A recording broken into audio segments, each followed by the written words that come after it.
Vive en la plenitud de la buena noticia que es Cristo Jesús. ¿Y de qué trata esta buena noticia? Salvación de la muerte y vida eterna. Libertad sobre la esclavitud del pecado. Y ahora somos el templo de su Espíritu Santo. Tú y yo somos la casa de Dios. Somos su casa. Bienvenidos a nuestra casa con Dios. Tu casa. Soy el pastor Manu Pajarín, tu amigo. Y en nombre de mi esposa, la pastora Luris, y de los pastores Ángel y María, le damos la bienvenida a esta prédica. Hoy deseo compartir con ustedes un mensaje producto del tiempo que estamos viviendo, de lo que he observado que está aconteciendo en algunas iglesias en el norte de nuestro continente, que ha afectado también el pensamiento, la paz, la seguridad, la tranquilidad de muchos hermanos cristianos en nuestras iglesias locales, aquí en nuestro país y en otros países de Latinoamérica. Así es que hoy traigo un mensaje confrontativo, mi querido hermano, con una sola intención: que usted y yo no tengamos nuestra confianza y esperanza donde no debemos tenerla, sino que tengamos nuestra confianza y esperanza en el único lugar donde vale la pena siempre tener nuestra seguridad: Cristo Jesús. Así que acompáñenos en esta palabra.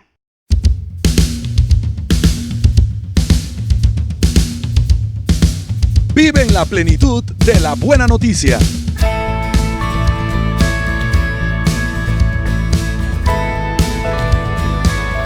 Somos la Iglesia Cristiana Nuestra Casa con Dios.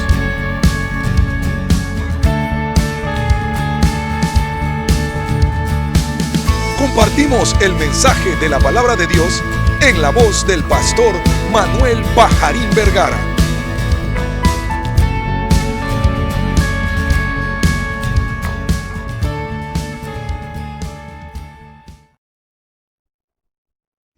Lo que voy a compartir con ustedes en esta mañana es para que ya algunos dejen de tener miedo porque no ganó el presidente actual en Norteamérica las elecciones de los 50 estados de la Unión.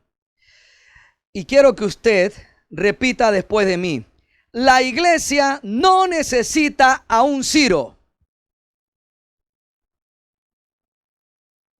Dígalo nuevamente después de mí: la iglesia no necesita a un Ciro. Y vamos a decirlo juntos. 1, 2, 3. La iglesia no necesita a un Ciro. La iglesia de Cristo no necesita apoyarse en brazo de hombre alguno. Así es, mi querido hermano. La iglesia de Cristo, la novia, la nueva criatura, los que somos ahora hijos de Dios, no necesitamos un Ciro. Según Wikipedia, la República Federal Constitucional, compuesta por 50 estados y un distrito federal, ubicada mayoritariamente en Norteamérica, con una población de más de 325 millones de habitantes, es el cuarto país con mayor área total y el quinto en área contigua y el tercero en población. Es una de las naciones con más diversidad de etnias y culturas, producto de la inmigración a gran escala. Esta nación, principalmente fundada y colonizada por inmigrantes cristianos protestantes, se encuentra en este momento en quizás una de las elecciones presidenciales más trascendentales de las últimas 3 décadas. Más allá de las consecuencias intervencionistas o no, indirectas o no, en la geopolítica global que ocasiona la línea ideológica de pensamiento del presidente electo cada 4 años, en esta ocasión, el coloso de América del Norte se encuentra en algo más que una elección presidencial. Se encuentra en una batalla cultural. Ahora es importante que repasemos qué es cultura. Cultura es un conjunto de conocimientos, ideas, tradiciones y costumbres que caracterizan a un pueblo, a una clase social, a una época, etc. También podemos decir entonces que cultura es un conjunto de saberes creencias y pautas de conducta de un grupo social, incluidos los medios materiales que usan esos miembros de ese grupo para comerciar, comunicarse entre sí y resolver las necesidades que tengan de todo tipo. Así que cuando hablamos de cultura, hablamos de creencias y normas de conducta. No existe algo como incultura o falta de cultura. Todo el mundo tiene cultura. El reggae, aunque usted puede que no le guste esa música, el reggae es parte de una cultura. Y las personas que cantan reggae tienen cultura, ¿vale? Porque la cultura no se mide en el nivel, en el nivel de la cantidad de conocimiento o de saber. No, la cultura es lo que la gente sabe, cree y cómo la gente se comporta. ¿Ok? Lo que sabe, hasta donde sabe, lo que cree y cómo se comporta. O sea, cómo usa lo que sabe y lo que cree para conducirse, para comportarse. Eso es lo que es cultura.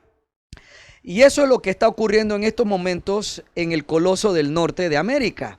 Una batalla cultural, una batalla de creencias y normas de conducta.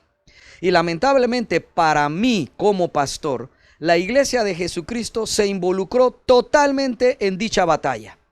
Pero, ¿por qué nos metimos en esta pelea política, en esta contienda electoral allá en ese país? A mi entender, por dos pensamientos doctrinales que deseo repasar rápidamente con ustedes. Uno, el Evangelio de la Prosperidad. Y dos, el postmilenialismo. Ambas doctrinas piensan que la Iglesia debe tomar el poder político en cada país hasta que tengamos el poder político en todo el planeta. El Evangelio de la Prosperidad piensa que la Iglesia debe tomar el poder político porque es su derecho como dueños del oro y la plata que le pertenecen a Dios nuestro Padre, y como hijos de Él, pues todas las riquezas son nuestras, y entonces nosotros debemos decidir cómo se manejan las riquezas de este planeta, según los que profesan el Evangelio de la Prosperidad.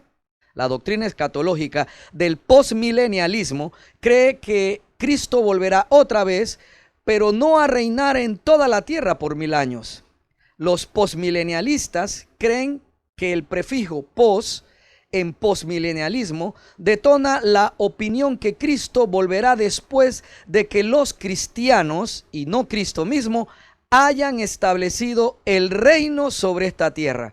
O sea que los postmilenialistas ven a la Iglesia reinando en esta tierra antes que Cristo venga. Para mí como pastor, los promotores del Evangelio de la Prosperidad y los seguidores de la doctrina postmilenialista creen que este mundo va a ir mejorándose cada vez más, solo el mundo, hasta que el mundo entero llegue a ser cristianizado finalmente y todo esté en perfecta paz, bendición, prosperidad y armonía. Y que este mejoramiento de la sociedad, repito, dependerá de que la Iglesia tenga el poder político, económico y judicial sobre todos los países. Mis amados hermanos, según estas personas, tú y yo estamos llamados para gobernar, y la Iglesia debe ser política y debe meterse de frente a luchar contra los poderes corruptos de este siglo. ¿Para qué? Para traer la paz, para traer la abundancia, la prosperidad, la armonía, para traer la justicia de Dios aquí en esta tierra. Ah, mi querido hermano, yo le voy a decir algo. Oiga, nosotros ni siquiera podemos convivir en paz entre nosotros mismos como cristianos en una iglesia local, en nuestras iglesias locales. ¿Cómo vamos a traer nosotros mismos, siendo así, la paz y la prosperidad a todas las naciones? Nosotros solo podemos ser de bendición a todas las naciones, siendo portadores del amor y verdad que es Jesucristo. Voy a decirlo nuevamente porque esto es lo que yo entiendo en la palabra. Que nosotros no fuimos llamados para gobernar sin Cristo visiblemente ya en su segunda venida en persona, sentado en el trono de David y reinando desde Jerusalén en todo el planeta. Para nosotros los premilenialistas, el gobierno de Cristo será instaurado por Cristo mismo, no por nosotros, su iglesia. Nosotros tenemos otro propósito para los que creemos en el premilenialismo. Hay otros que son amilenialistas, pero hoy no es el día para explicar estas cosas. Así es que nosotros, los que pensamos que Cristo va a volver y va a reinar 1000 años sentado en el trono de Israel para cumplirle el resto de las promesas a Israel que no se han cumplido, nosotros pensamos que hasta que Cristo esté allí, nosotros no podremos gobernar este mundo porque no tenemos la capacidad, ni en nosotros nos han dado la potestad de poder instaurar esa paz y justicia que sí Cristo va a poder instaurar. Pero nosotros somos de bendición en esta tierra. La iglesia es bendición para esta tierra. ¿Cuándo somos bendición?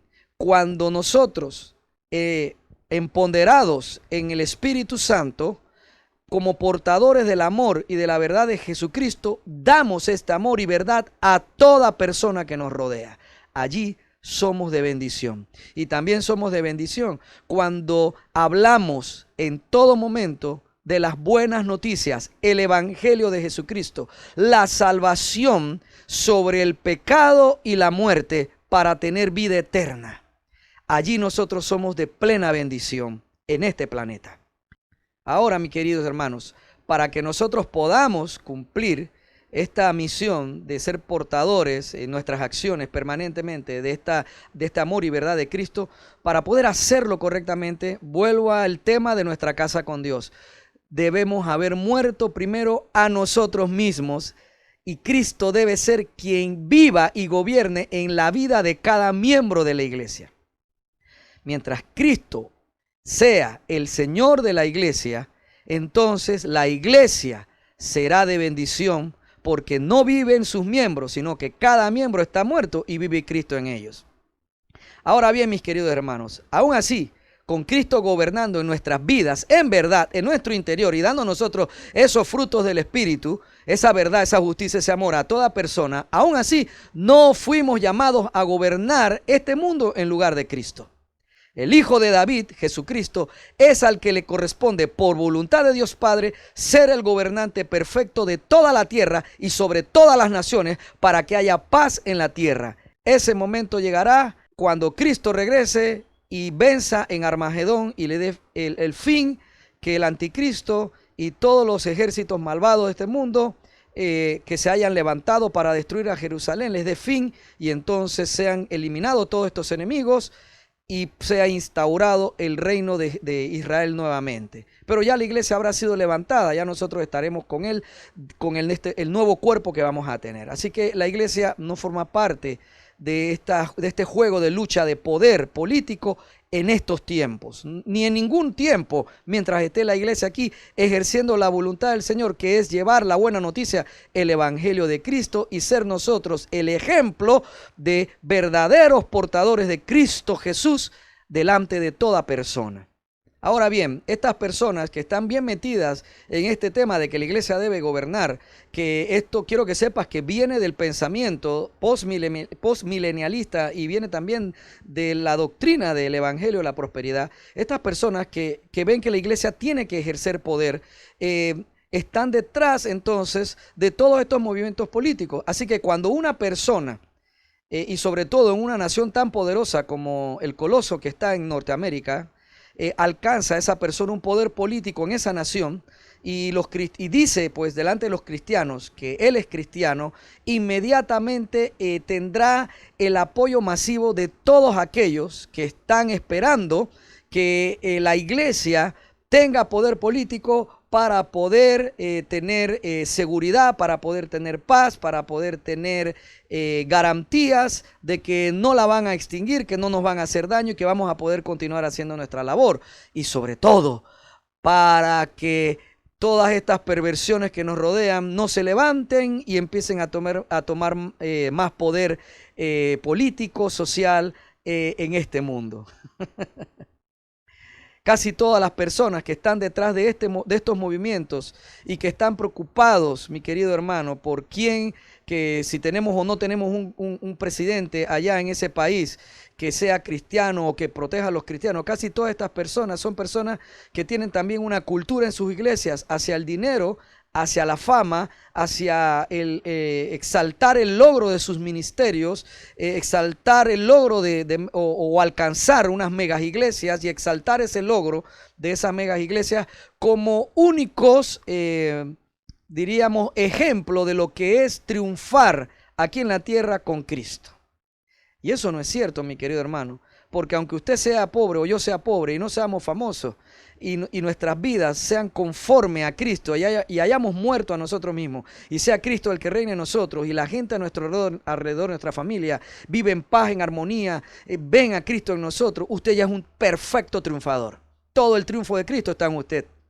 A usted lo único que lo está esperando es la nueva vida allá, después de esta vida, para que le den galardones. Entonces estoy viendo en la actualidad mucha gente que han estado orando, ayunando y pidiéndole a sus iglesias en mi país, en Panamá, para que oraran e impidieran que ganara el otro candidato que es progresista y que pues está en contra de los cristianos. Y temen que entonces haya una persecución en la iglesia y nos cierren y nos quiten todo. Entonces, claro, si usted ha alcanzado mucho poder económico y tiene una mega iglesia y se lo quitan todo, usted tiene mucho que perder. Cuando somos iglesias pequeñas y nos quiten todo, en realidad no tenemos tanto que perder porque vivíamos del fruto de nuestro trabajo. No estoy menospreciando a las megas iglesias. Quiero hablar claro porque necesito que usted, mi querido hermano, empiece desde ya, empecemos, porque yo también lo estoy haciendo, a tener una línea clara de cuál es nuestro rol en esta tierra, como iglesia, como hijos de Dios. Así es que, mire, mucha de esa gente que está allá asustada, son personas que realmente quieren que la iglesia esté metida en la política. Y la verdad es que muchos cristianos quieren alcanzar el poder político para enriquecerse y para sentirse protegidos ante la amenaza de Satanás contra nosotros por medio de la influencia cultural. La iglesia no debe temerle a esto.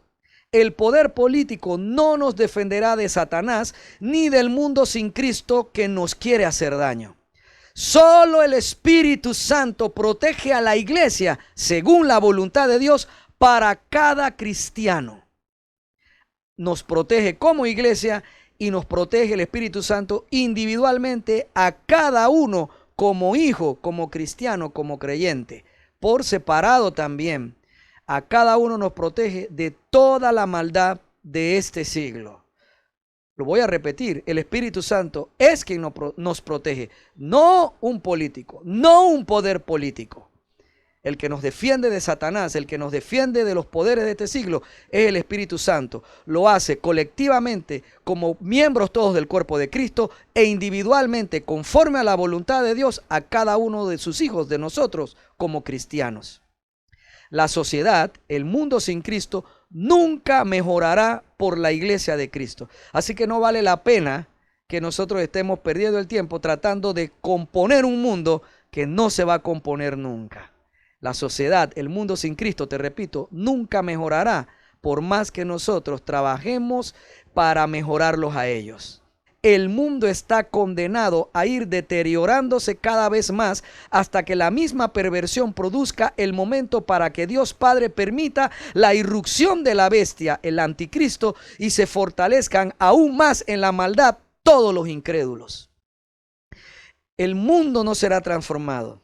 Lo que el Espíritu Santo vino a transformar fueron a las personas que a través de la locura de la predicación del Evangelio reciban a Cristo como su Señor y Salvador. Y cada vez que alguien se convierte a Cristo, allí hay fiesta en los cielos. La palabra no dice que hay fiesta en los cielos cada vez que la iglesia está mejorando el mundo. El mundo no va a mejorar. Lo que tú y yo estamos haciendo es como quien tira salvavidas en un mar lleno, impetuoso, bravo, lleno de gente ahogándose. Y cada salvavidas que llegue le servirá a la persona para que pueda flotar y venir a la orilla segura donde ya estamos nosotros. Ese es nuestro trabajo, pero nunca podremos cambiar el mar agitado. Nunca podremos eliminar eso. Seguirá agitado hasta que la voz de trompeta de nuestro poderoso Dios diga que es el momento de que sus hijos nos levantemos en los aires, nos reunamos con Él y el Todopoderoso calme para siempre los vientos impetuosos de la maldad en este mundo. Pero yo quiero seguir acá para que hacerme entender de por qué nosotros no debemos tener miedo ni estar tan asustados con lo que pasó allá en Norteamérica, y nosotros pues debemos estar claro que mucho de este desasosiego viene de parte de iglesias que nos influyen, que son iglesias que están buscando a través de lo político algo que la política no les va a dar. Eso solo nos lo da Cristo: la confianza, la seguridad, el poder prevalecer, el no ser destruidos por Satanás y el mundo en esta tierra. Eso no nos los da ni el dinero, esa seguridad. Esa protección no nos la da ni el dinero, ni la política, ni ningún gobernante. Así que por más que una persona, y aquí empiezo a hablar de lo que ocurrió en el norte y por qué la gente se fascinó tanto, porque la gente quedó fascinada con este presidente que acaba de perder. Quedó fascinada porque esta persona se autoproclamó cristiano y también ha aparecido públicamente con la Biblia en sus manos. Alcanzó a ser el presidente de la nación más influyente y haciendo esto ha presentado la Biblia y ha hablado acerca de Dios y ha dicho muchas cosas. Y la verdad, mi querido hermano, es que yo no estoy muy seguro de que él profese lo que está diciendo. Miren, la gente al ver eso tomaron toda su confianza en seguridad porque hizo esos ademanes, hizo cosas como esa, pues de pararse y hablar y tener la Biblia y presentarla. Eso no me garantiza a mí que la persona le tema a Dios y que sea un nacido de nuevo. Y apoyaron su confianza en este brazo de hombre. Y los cristianos que hicieron esto se han comportado igual que Israel, el Israel de la Biblia. Y los israelitas actuales creen que su seguridad, y en eso queremos imitar a los israelitas actuales, ellos creen que su seguridad en Medio Oriente depende de quién esté gobernando en la oficina oval. Y ese será siempre el error de Israel: apoyarse en brazo de hombre. Oiga, en la Biblia, cuando eran reino, cada vez que tenían problemas, se acordaban de Egipto, pensaban que eran egipcios. Se apoyaban en brazos de hombres. Yo quiero que sepa que cuando venga el Armagedón, los israelitas estarán solos y serán rodeados por muchísimas naciones para pelear contra ellos y tratar de destruirlos, como dice la Biblia. Y no será el Reino Unido ni el coloso de América del Norte quienes los defenderán y protegerán. En ese momento crucial los protegerá y peleará por ellos, por los israelitas, aquel al que rechazaron, al que traspasaron. Cristo mismo destruirá a todos los ejércitos alrededor de ellos con la espada afilada que sale de su boca. Él es quien los salvará, quien los protegerá.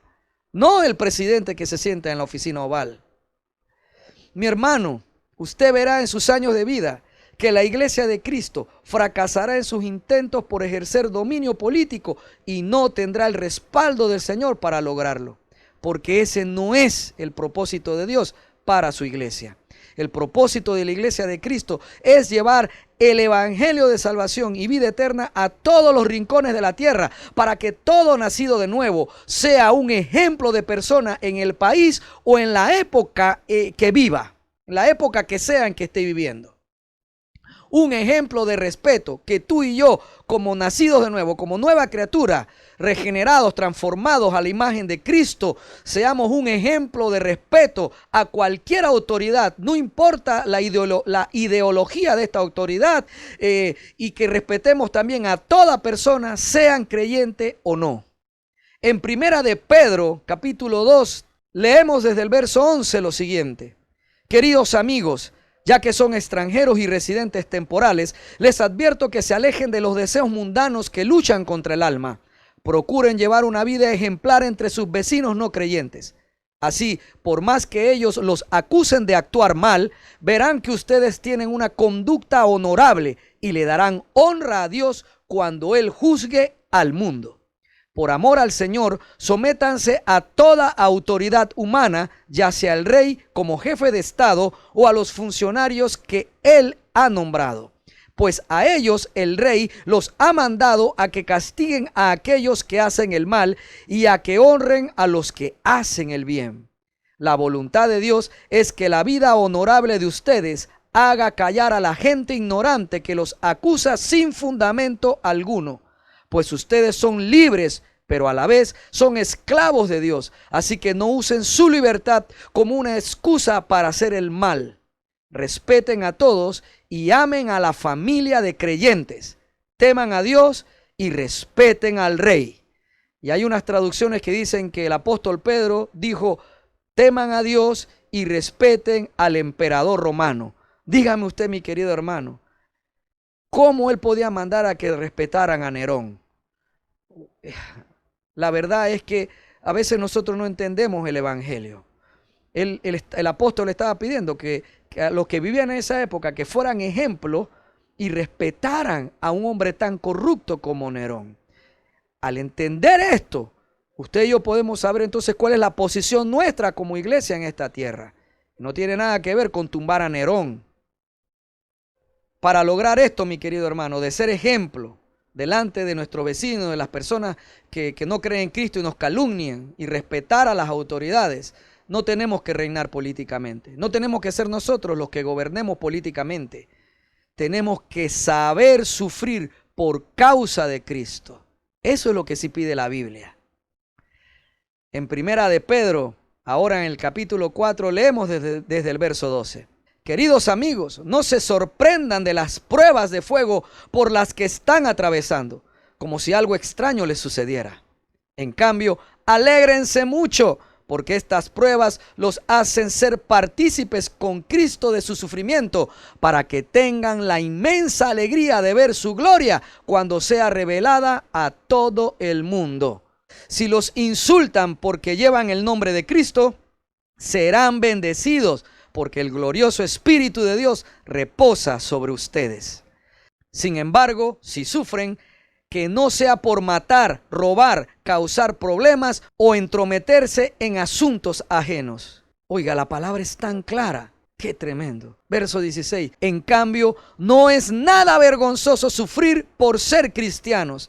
Alaben a Dios por el privilegio de que los llamen por el nombre de Cristo. ¡Aleluya! Oh, mi querido y amado hermano, la verdad es que nosotros no queremos sufrir. Por eso es que queremos que la iglesia tenga el poder político. Por eso es que estamos desesperados. Algunos, yo no, y con esto no estoy diciendo que yo soy mejor que los que están ahorita asustados porque perdió el presidente cristiano que estaba ahí en el poder. ¿Me explico? No estoy diciendo eso, pero yo no me siento preocupado. Pero yo veo que mis hermanos en otros países, incluyendo mi país, ya no queremos sufrir. No es que yo quiera sufrir, mi hermano, tampoco quiero sufrir.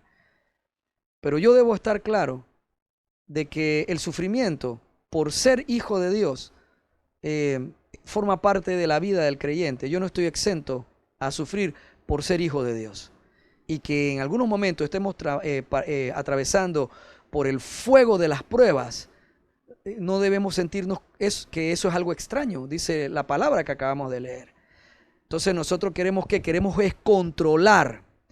Y como queremos controlar, entonces es que queremos decir que no, ese es el presidente. Aunque esa persona haya sido mentiroso, aunque esa persona haya sido una persona menospreciativa con los que se oponían a él, aunque esa persona haya sido arrogante, aunque esa persona exagerara las cosas, aunque esa persona dijera que el COVID e hizo con eso que gran parte de la iglesia fuera arrastrada a un mal comportamiento, de que el COVID-19 era un catarrito.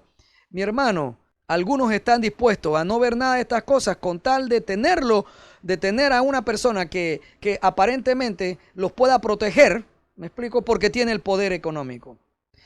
O porque no va a permitir que el matrimonio igualitario siga su avance.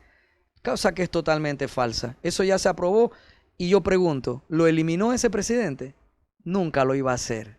No coma cuento, mi hermano. Nuestra confianza no puede estar en brazo de hombre. Nosotros no debemos estar esperando a un Ciro que nos liberte, porque ya usted es libre, mi querido hermano. Así que, ¿cuál es el miedo? Porque hasta ahora, y repito, ¿cuál es el miedo porque hasta ahora haya perdido este presidente supuestamente cristiano? ¿A qué le tenemos miedo? Y es un miedo poderoso, ¿ah? Un miedo, por cierto, que yo como cristiano no termino de entender, ya que nosotros, la iglesia de Cristo, somos su cuerpo, su novia, la cual no podrá ser vencida por la muerte y es coheredera junto con Cristo del reino de los cielos. Oiga, con semejante promesa, ¿a qué le puede tener miedo la iglesia bendecida de Cristo? Al parecer, en los 50 estados de dicho país en el norte de América, los cristianos le temen con horror al matrimonio de homosexuales, a que ocupen puestos de elección pública, incluyendo personas transgéneros que se han cambiado de sexo vía cirugía. Le temen a que se prohíba orar a Cristo y en la lectura o uso de la Biblia en las escuelas públicas o en entidades gubernamentales o en eventos públicos, y temen que el movimiento intelectual, político y económico denominado progresista les cierre las iglesias. ¿Le tienen miedo a eso? Y en este temor, una inmensa población de la iglesia le entregó todo su apoyo. Y escuche esto, su esperanza de seguridad a un multimillonario empresario inmobiliario y de espectáculos televisivos venido a la política solo porque dicho señor dice defender la Biblia y la fe cristiana. Sin embargo, nosotros en Latinoamérica parecemos ser ciegos al hecho de que muchísimos de estos cristianos en Norteamérica que apoyan a este presidente son racistas y xenófobos.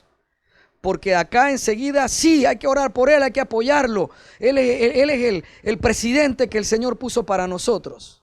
Y yo en lo personal digo, ¿dónde es que la iglesia creció en cantidad de miembros, de personas alcanzadas, nuevos alcanzados, desde que ese señor entró en la silla de la presidencia de ese país? ¿Dónde es que nosotros acá en nuestros países hemos florecido enormemente? Porque esté allí. Miren, mi querido hermano, la persecución o los tiempos de no persecución, todos son determinados por el Señor. Así que si un mandatario impide un tiempo de persecución, no fue el mandatario, fue Cristo. Y no necesita Dios tener a una persona que sea creyente para hacer que haga lo que le conviene al plan de Dios. Como lo hizo Ciro, que no conocía a Dios y fue 150 años aproximadamente antes de nacer escogido para ser utilizado por Dios para sus planes eternos. Así que este empresario y ahora político le demostró a todos, porque esto sí fue lo que hizo, a todos le demostró que una parte bastante grande de los cristianos en Norteamérica tienen aún el racismo rancio confederado vivo y latente. Además de que muchos de estos cristianos, en su mayoría blancos, tienen un enorme fastidio por los inmigrantes. Este empresario que buscaba reelegirse como presidente del coloso del norte de América nunca ha ocultado su apoyo a estos movimientos extremistas de supremacía blanca, etcétera, que no representan en lo absoluto a Cristo. Mayoría de todos estos movimientos racistas y xenófobos dicen ser cristianos. Yo pregunto entonces, ¿necesitamos que sea un presidente aparentemente cristiano, según nosotros cristianos, para detener el avance del homosexualismo? ¿Usted le teme al homosexualismo, mi hermano? Mire, el homosexualismo es otro pecado que Cristo vino a perdonar y a liberar de su esclavitud a la humanidad escogida. Entonces yo no entiendo por qué hemos elevado a un nivel de odio, de magnitudes inmedibles, este aborrecimiento a las personas de la comunidad LGTBQ. Es un odio que algunos le tienen. ¿Por qué no odiamos en igual magnitud entonces a los borrachos, a los pedófilos, a los maridos adúlteros, a los maridos cristianos adúlteros, a los cristianos solteros fornicarios? ¿Por qué no le agarramos rabia, pues? A los cristianos que ven pornografía en privado. ¿Por qué no le agarramos rabia a los políticos corruptos de nuestros países? Lo que hacemos es defenderlos, y los defendemos con un ahínco y un ardor que algunos lo defienden más que a su propia mamá o papá. Algunos están más preocupados por esos políticos que son corruptos, que se han comprobado que son corruptos. Están más preocupados porque se reelijan que por ser libres de sus propios pecados. Algunos cristianos viven así. Pero toda la rabia la hemos depositado a un solo grupo de personas en un tipo de pecado. ¿Por qué solo odian a los homosexuales? Y este presidente que lucha con más orgullo que con la verdad, sobre todo ahora para no sufrir la humillación para él de perder la silla presidencial, yo pregunto, esta persona orgullosa que ha dicho tantas cosas que no son ciertas sin pruebas sobre un fraude, ¿me representa a mí? ¿Te representa a ti? ¿Nos representa a nosotros, los hijos de Dios? Ese es el reflejo, ese es el ejemplo. Así es que nosotros queremos que el mundo nos vea a nosotros, los nacidos de nuevo. Y no me malinterprete, el otro candidato que hasta ahora ganó, tampoco es un representante digno de los valores de la fe en Cristo Jesús. No lo es tampoco. Pero mi inquietud y mi asombro es, ¿por qué tantas iglesias en Latinoamérica estaban orando por este presidente que lucha sin pruebas para que aceptemos que si él no gana es fraude? Porque él dijo en el mes de junio, ya viendo que iba a perder, dijo, si yo no gano es fraude, pero si yo gano está bien.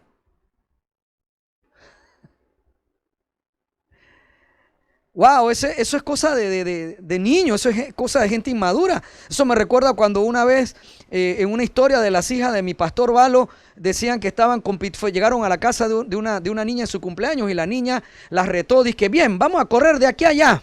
A ver quién es más rápida, porque a mí nadie me gana corriendo. Y salieron a correr y entonces la hija mayor de Valo le pasó a la niña del cumpleaños, la que hizo el reto, y ya le estaba ganando, llegando a la meta. Entonces la niña que había hecho el reto, viendo que iba a perder, grita desde atrás, el que llega primero pierde.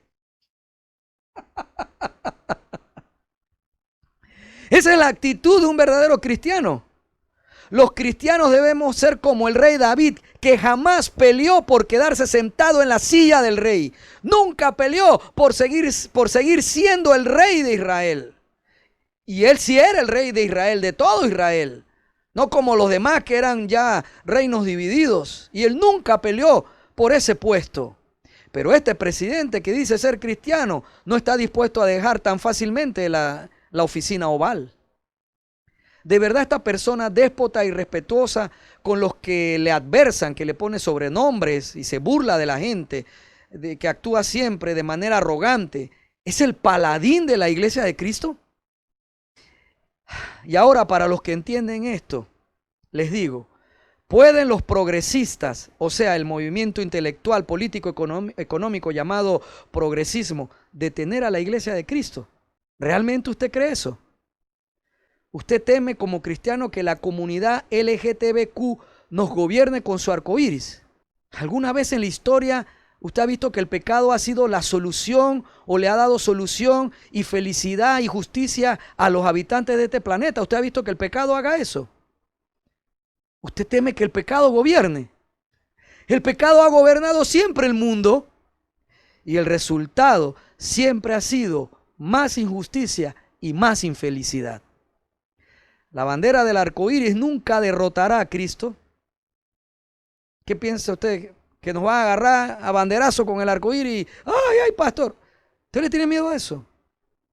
Ellos no son tus enemigos en realidad. Cristo ya venció a este mundo, no lo olvides. Dejemos de odiar. Cristo no nos salvó a ti y a mí para eso.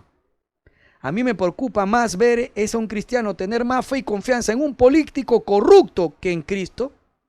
Eso me preocupa más. Mi querido hermano, ¿o no será que nosotros le tenemos miedo a la oposición a nosotros como cristianos? ¿No será que a nosotros no nos gusta la oposición? ¿No será que a nosotros no nos gusta que tengan argumentos buenos que parecen a veces derribar los nuestros? ¿No será eso? Que no nos gusta la oposición, que nos hagan oposición. ¿No será eso? ¿No será que tememos a que nos llamen retrógrados y desfasados? ¿No será que le tememos a que nos rechacen? a que digan que tenemos una fe antigua, rancia, vieja, ya de miles de años, que no evolucionó ahora y que no sirve para este mundo nuevo, liberal, actual, evolucionado. ¿No será que tienes miedo a que te rechacen? ¿No será eso? Usted le teme a que nos critiquen, a que nos discriminen. Porque yo quiero que sepa, mi querido hermano, que nosotros somos buenísimos discriminando. Nos discriminamos nosotros mismos, más que otra gente. Nos discriminamos por la denominación de la iglesia local. Nos discriminamos.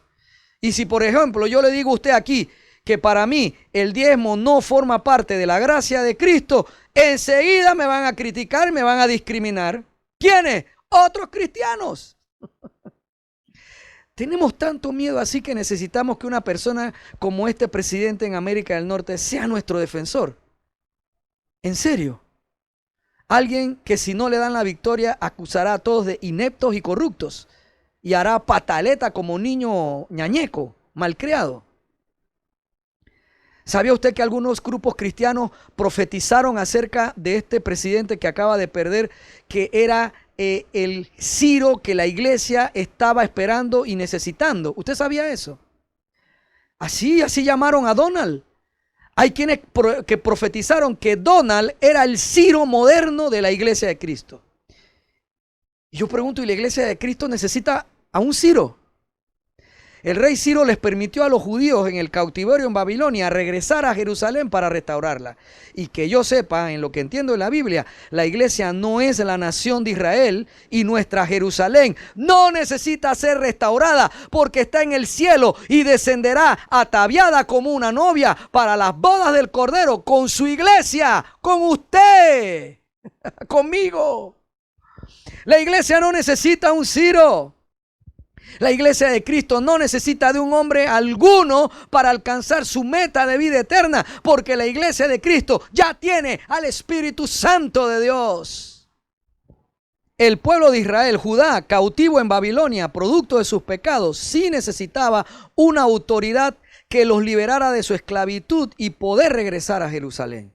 Y nosotros, los que una vez fuimos esclavos del pecado y de este mundo sin Cristo, también necesitábamos una autoridad que nos liberara de esta maldición, de esta prisión en espera de la muerte eterna. Necesitábamos quien nos liberara de esta esclavitud del pecado y la muerte para viajar no a una Jerusalén terrenal, sino a la ciudad celestial que buscaba encontrar a Abraham. Pero no fue un hombre, un rey Ciro el que liberó de la esclavitud a los que fuimos llamados a ser iglesia, sino que lo hizo el verdadero Rey de Reyes y Señor de Señores, Jesucristo. Cristo fue quien nos liberó para siempre de toda esclavitud del pecado, de la muerte y de este mundo sin Dios. La iglesia no necesita un Ciro para que la libere. Sea quien sea el que se siente en la silla presidencial de la nación de los 50 estados, la iglesia de Cristo seguirá siendo la voz de Dios en esta tierra, la única portadora de la gloria de Dios, que es su Espíritu Santo. Deja de tener miedo, iglesia, de quién ganó y de quién no ganó. La iglesia no necesita un Ciro para que la libere. Y para que recordemos esto, de quién era Ciro, vamos a Isaías capítulo 45 desde el verso 1. Esto le dice el Señor a Ciro, su ungido, cuya mano derecha llenará de poder. Ante él los reyes poderosos quedarán paralizados de miedo. Se abrirán las puertas de su fortaleza y nunca volverán a cerrarse. Esto dice el Señor: iré delante de ti, Ciro, y allanaré los montes, echaré abajo las puertas de bronce y cortaré las barras de hierro. Te daré tesoros escondidos en la oscuridad, riquezas secretas. Lo haré para que sepas que yo soy el Señor, Dios de Israel, el que te llama por tu nombre. Porque lo llamó por su nombre 150 años antes. Y aquí dice por qué lo llamó. Verso 4. ¿Por qué te he llamado para esta tarea? ¿Por qué te llamé por tu nombre cuando no me conocías? Es por amor a mi siervo Jacob, Israel, mi escogido. Y yo quiero que sepas, mi querido hermano, que nosotros no somos los hijos de Jacob, nosotros somos los hijos de Abraham. Verso 5. Yo soy el Señor, no hay otro Dios. Te he preparado para la batalla, aunque tú ni siquiera me conoces, para que el mundo entero, desde el oriente hasta el occidente, sepa que no hay otro Dios. Yo soy el Señor y no hay otro. Yo formo la luz y creo las tinieblas. Yo envío los buenos tiempos y los malos. Yo, el Señor, soy el que hace estas cosas. Así es que si vivimos tiempos buenos o vivimos tiempos malos, los hace el Señor. ¿Cuál es el miedo nuestro? Que vamos a heredar el reino de los cielos juntamente con Cristo. ¿Cuál es nuestro miedo? ¿Qué importa quién ganó allá? La iglesia no se va a detener por eso. Y ese Señor no era nuestro paladín. La iglesia no necesitaba que fuera un Ciro. Ciro el Grande reinó entre el 576 al 530 a.C. Según la Biblia, Ciro, rey de Persia, era el monarca bajo el cual la cautividad babilónica acabó. En el primer año de su reinado es incitado por Dios para decretar que los muros de la ciudad de Jerusalén y el templo de Salomón debían ser reconstruidos y que los judíos que lo desearan pudieran regresar a su tierra para hacerlo. El pueblo de Judá tenía 70 años de cautividad en Babilonia y personas como el profeta Daniel, el sacerdote Esdras y un prominente oficial real llamado Nehemías trabajaron por separado ante la corte, ante los reyes, para que la liberación al final de estos 70 años de cautividad profetizada por Jeremías de parte de Dios se cumpliera. El historiador judío Josefo narra que le fue presentada al rey Ciro la profecía que Isaías había hecho referente a él alrededor de 150 años antes de su nacimiento.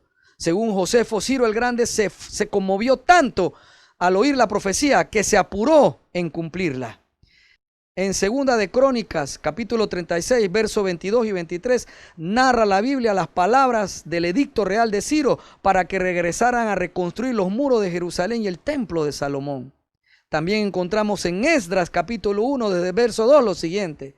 Esto dice Ciro, rey de Persia: el Señor Dios del cielo me ha dado todos los reinos de la tierra. Me encargó construirle un templo en Jerusalén que está en Judá. Cualquiera que pertenezca a su pueblo puede ir a Jerusalén de Judá para reconstruir el templo del Señor, Dios de Israel, quien vive en Jerusalén, y que su Dios esté con ustedes. En el lugar que se encuentre este remanente judío, que sus vecinos los ayuden con los gastos, dándoles plata y oro y provisiones para el viaje y animales, como también una ofrenda voluntaria para el templo de Dios en Jerusalén. Y cuando leemos esto nos damos cuenta de que Ciro no conocía a Dios, porque él decía que el Dios de Israel vivía en Jerusalén. Así que Dios no necesitaba usar a un creyente, a un gobernante creyente, para hacer su obra y liberar a los judíos que estaban cautivos por más de 70 años en Babilonia. Y esto ocurrió por amor a mi siervo Jacob, a Israel, dijo el Señor por boca de Isaías.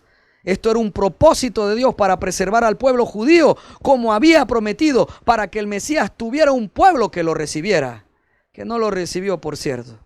Pero ahora la iglesia no necesita a un Ciro para que la libere, porque la iglesia no solo la conforman los judíos que se convierten a Cristo, sino que ahora de todos los pueblos, de todo linaje, de toda lengua y nación, formamos parte del cuerpo de Cristo. Cristo nos liberó de toda falsa creencia, de todo humanismo, de toda idolatría y de cualquier atadura cultural de nuestros países que nos separaban de Él. Ya no necesitamos un gobernante para que nos libere de los poderes de este mundo, para que nos guarde de los poderes de este mundo. Ya Cristo liberó a su iglesia, le dio su victoria sobre el único y verdadero enemigo que nos esperaba al final de nuestras vidas, la muerte. Cristo nos liberó de la muerte eterna. Gracias a Cristo la muerte no tiene poder sobre la iglesia. No le tengan miedo a nada ya, mis queridos hermanos. Y en tal caso mejor temamos a Dios solamente. Nosotros al creer en Cristo fuimos liberados del poder de las tinieblas y ahora ni la muerte misma tiene poder sobre nosotros. Quien entiende con fe esto no le tiene miedo a nada. Y menos a que haya ganado el otro candidato y perdiera el paladín de nosotros los cristianos. ¿Dónde quedaron esas profecías de que él era Ciro ahora entonces? Jesús les hizo una pregunta a sus discípulos. ¿Quién dice la gente que es el Hijo del Hombre? Simón Pedro contestó: tú eres el Mesías, el Hijo del Dios viviente. Jesús respondió: bendito eres, Simón, hijo de Juan, porque mi Padre que está en el cielo te lo ha revelado. No lo aprendiste de ningún ser humano. Ahora te digo que tú eres Pedro, que significa roca, y sobre esta roca edificaré mi iglesia, y el poder de la muerte no la conquistará. Y te daré las llaves del reino del cielo. Todo lo que prohíbas en la tierra será prohibido en el cielo, y todo lo que permitas en la tierra será permitido en el cielo. Mi amado hermano, nosotros somos la iglesia que está siendo edificada por medio del Espíritu Santo, y el poder de la muerte no la conquistará. ¿Cuál es tu miedo a quienes sean los que gobiernen? Este mundo tarde o temprano terminará persiguiéndonos. Por más que te esfuerces en que seamos los gobernantes, la iglesia gobierne, igual nos perseguirán. Así es. Ganar a quien ganar en la nación más poderosa de este continente americano, esas elecciones, lo acepte o no el presidente que perdió, tú y yo, la iglesia de Cristo, llegaremos a nuestra meta de vida eterna. No temas al matrimonio igualitario o a la unión civil entre personas del mismo sexo. El pecado nunca producirá vida. Estos tiempos están pidiendo de nosotros que el amor de Cristo en nosotros sea nuestra forma de hablarles a quienes nos adversan o se burlan de nosotros. No que los ataquemos o nos enfrentemos constantemente a pelea contra ellos. Todos los tiempos son los correctos para que respondamos como Cristo respondía a sus enemigos. Iglesia, deja de atacar a los que nos persiguen o calumnian. Tu trabajo y mi trabajo es hablar del amor y la salvación de Cristo sobre el pecado que lleva a la muerte eterna. Iglesia, deja de defenderte. Las personas que viven en pecado no son nuestros verdaderos enemigos, aunque pidan que nos castiguen con cárcel, aunque pidan nuestra muerte, aunque nos ataquen o se burlen de nosotros, no son nuestros enemigos. Dice en la carta a los Efesios capítulo 6 versos 11 y 12, pónganse toda la armadura de Dios para poder mantenerse firmes contra todas las estrategias del diablo. Pues no luchamos contra enemigos de carne y hueso, sino contra gobernadores malignos y autoridades del mundo invisible, contra fuerzas poderosas de este mundo tenebroso y contra espíritus malignos de los lugares celestiales. Y esta lucha contra estos seres espirituales se gana con la fe, con el amor, con la oración, con la palabra de Dios, con la paciencia, la bondad, la templanza, la benignidad, el dominio propio que tenemos de parte de Cristo Jesús. Con esto es que nosotros podemos resistir ante estos poderes, porque ya Cristo los venció, por lo tanto esa victoria está en nosotros. No le ganamos a estos seres espirituales peleando con rabia contra la gente que nos tiene rabia por nuestro cristianismo. No, mi hermano. La iglesia no necesita un Ciro para que la libere. Ya Cristo la liberó y le dio su victoria sobre el único y verdadero enemigo que nos esperaba al final de nuestra vida, la muerte. El Hades no prevalecerá contra nosotros. Gracias a Cristo, la muerte no tiene poder sobre la iglesia. Así que no le tengan miedo a nada más, mis queridos hermanos. En tal caso, repito, mejor solo temamos a Dios. Y con esto cierro. Si dentro de un año usted me dice, vio pastor, ganó el progresista y ahora el mundo se volvió más gay. Mi hermano, el mundo siempre ha tenido ese pecado dentro de su repertorio bajo la mesa. Y si después de 2 años usted me dice, pastor, desde que ganó el candidato progresista en la unión de los 50 estados, la gente reniega y se burla más de Dios que antes. Y si usted quedó con miedo porque perdió la elección, ese candidato que le gustaba en Norteamérica, le leeré en ese momento estos 2 pasajes. No se dejen perturbar ni se alarmen tan fácilmente por los que dicen que el día del Señor ya ha comenzado. No les crean, ni siquiera si afirman haber tenido una visión espiritual, una revelación o haber recibido una carta supuestamente de nosotros. No se dejen engañar por lo que dicen, pues aquel día no vendrá hasta que haya una gran rebelión contra Dios y se dé a conocer el hombre de anarquía, aquel que trae destrucción. ¿Cuándo vendrá ese día? hasta que haya una gran rebelión contra Dios. La gente se va a rebelar por más que usted quiera evitarlo y controlar el mundo gobernando nosotros los cristianos. La gente va a tener su gran rebelión contra Dios y ya van rumbo a eso. También les leeré: queridos amigos, no teman a los que quieren matarles el cuerpo. Después de eso, no pueden hacerles nada más. Les diré a quién temer. Teman a Dios, quien tiene el poder de quitarles la vida y luego arrojarlos al infierno. Claro, Él es a quien deben temer. Mi querido hermano, si vamos a temer a algo o a alguien, mejor temámosle a Dios, quien tiene poder para decidir si vamos a ser escogidos para salvación o si vamos a ser escogidos para condenación eterna. No le tenga más miedo a esto que pasó. Por favor, no le tenga más miedo a esto. Mire, mientras usted y yo estemos aquí, la iglesia no sea levantada, gane quien gane, nos persigan o no, la iglesia de Cristo prevalecerá en su propósito en esta tierra. Y cuando se acabe ese propósito, no podrán contra nosotros, nos llevará el Señor. Muchos han muerto, sí, muchos han muerto físicamente, y gran recompensa tendrán. Mejor posición que algunos de los mejores y más grandes predicadores de los diferentes siglos. Aquellos que murieron por causa de Cristo, yo sé que tienen reservado un lugar especial en el reino de los cielos. Mi querido hermano, no tengas miedo. Deja de temer. Mejor pon tu confianza y tu seguridad en Cristo Jesús. Y si vas a temerle a alguien, témele a Dios. Porque la iglesia ya no necesita un Ciro. La iglesia ya fue liberada y ya tiene lo mejor que existe, a la mejor persona, y que contiene esa persona el poder más grande del universo, el Espíritu Santo. La iglesia tiene lo mejor ya, tiene al Espíritu de Dios. ¿Quién podrá contra nosotros? Nadie. Y aunque muramos, mientras no se haya terminado el tiempo de la gracia, habrá gente después de nosotros que creyeron por tu palabra y mi palabra. Y esa gente seguirá creciendo y la iglesia de Cristo seguirá haciendo su obra en esta tierra hasta que Cristo venga. No tengas miedo, mi hermano. Ya no estamos esperando un Ciro. Ya nos liberó Cristo. Y no esperamos a un Ciro ni a ningún otro gobernante que nos proteja, porque ahora tenemos al poderoso Espíritu de Dios en nosotros. Así es, mi querido hermano. No temas, no temas, no temas. No temas, sigue predicando el Evangelio y no persigas a aquellos que nos adversan y hablan mal de nosotros.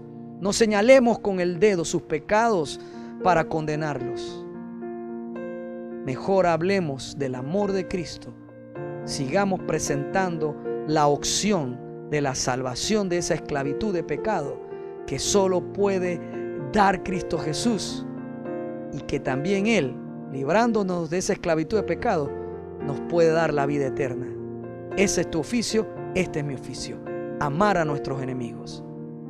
Deja de escribir en las redes sociales en tantas tonterías de rabia y pelea. Salte de eso. Seamos hijos de Dios. Sí, Señor, no hijos de este mundo. Gracias, Señor, por esta palabra.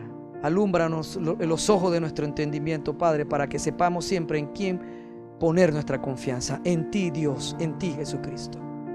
Querido hermano, quiero que sepas que en Cristo el Señor ya te ha bendecido y te ha guardado. Que en Cristo el Señor ya hizo resplandecer su rostro sobre ti y tuvo de ti y de mí misericordia. Que en la resurrección de la muerte de Cristo Jesús, el Señor alzó sobre ti y sobre mí su rostro, y en Cristo Jesús nos regaló a ti y a mí su paz, para que tú y yo seamos llenos de todo el conocimiento de su voluntad en toda sabiduría e inteligencia espiritual, para que tú y yo andemos como es digno del Señor, agradándole en todo y llevando fruto en toda buena obra, y para seguir creciendo cada día más en el conocimiento de nuestro poderoso Dios y de nuestro Salvador Jesucristo. Amén y amén. Gracias, mi querido hermano, por haber oído toda esta prédica. toda esta enseñanza. Gracias.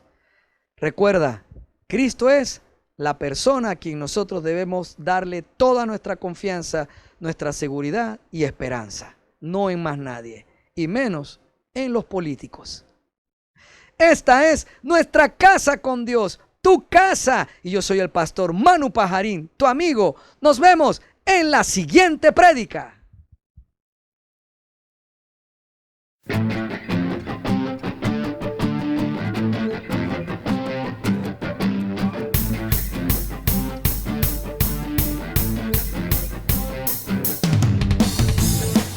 Muchas gracias por escuchar todo el mensaje.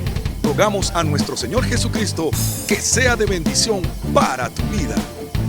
Recuerda, lee tu Biblia y congrégate en una iglesia cristiana que predique que Jesucristo es el Señor y que también enseñe la libertad del nuevo pacto de la gracia de Dios por medio de la muerte y resurrección de nuestro Señor Jesucristo.